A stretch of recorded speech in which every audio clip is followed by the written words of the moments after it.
Okay, so the next thing we want to get into is the organizational chart or accountability chart.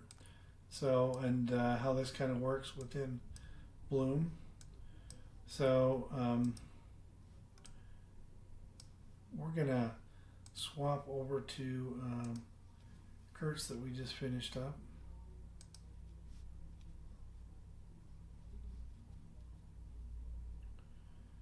And we'll come down to Kurt's accountability chart. He's got a little bit smaller team, so it might be a little easier to look at here. And then kind of how this plays out within the dental practice. So we have a tool that helps kind of assign responsibilities within the practice to a certain individual, and then kind of helps create the roles and responsibilities within the practice. So you can see Kurt has a role as a visionary practice owner, CEO, and then he's also got a role as a dentist down here, so, and the clinician. So we want to kind of separate those two roles and then how that functions within the practice. He's got his office manager, Naomi. It's kind of his implementer that reports back to him. And then under Naomi, we have hygiene, the dental assistants, treatment coordinator, front desk, IT support, janitorial, and revenue well. They kind of all funnel back up through her, back to Kurt. So, and then from there you can see hygiene. He's got a lead hygienist, Melanie, and Laquita, and then he's got a lead assistant, which is Markela, and then another assistant, which is Maddie, and then Naomi, who's office manager, is also the financial coordinator.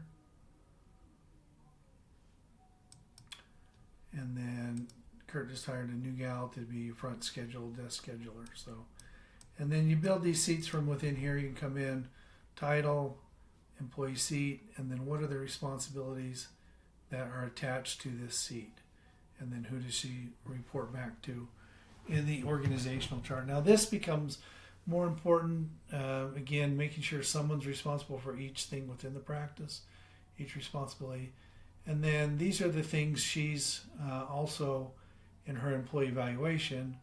These are her roles and responsibilities, right? So as you look at, do they get it, want it, and have capacity to do the job, these are the individual responsibilities that are attached to this employee.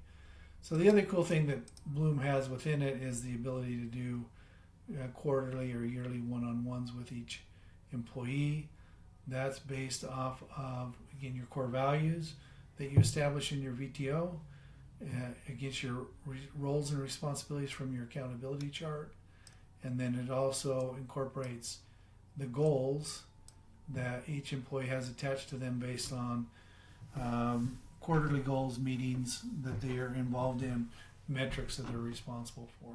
So again, setting these things up in here, everyone knows who's responsible for what, who reports to who, and how the structure of the business or the practice is kind of put in there. So again, if you're adding a seat, you can add a seat. What is the seat? Who's the employee in that seat? And then again, the roles and responsibilities that go with that position. And then you can easily move those people around within the organization. So if we wanted this particular dental assistant to report back to Kurt as the dentist, you would just move it over and change the structure there. So, or move it back. So it's pretty dynamic software, works really good. And again, keeps everybody's roles and responsibilities. There's no guesswork. This is what Laquita is responsible for.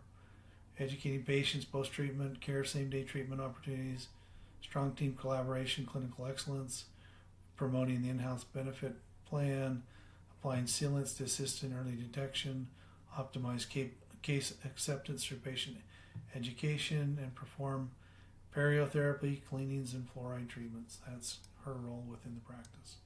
So again, gives clarity, helps make sure everybody's aware of roles and responsibilities, who on the team, what they're responsible for. So, again, you got any questions on accountability charts? Let me know.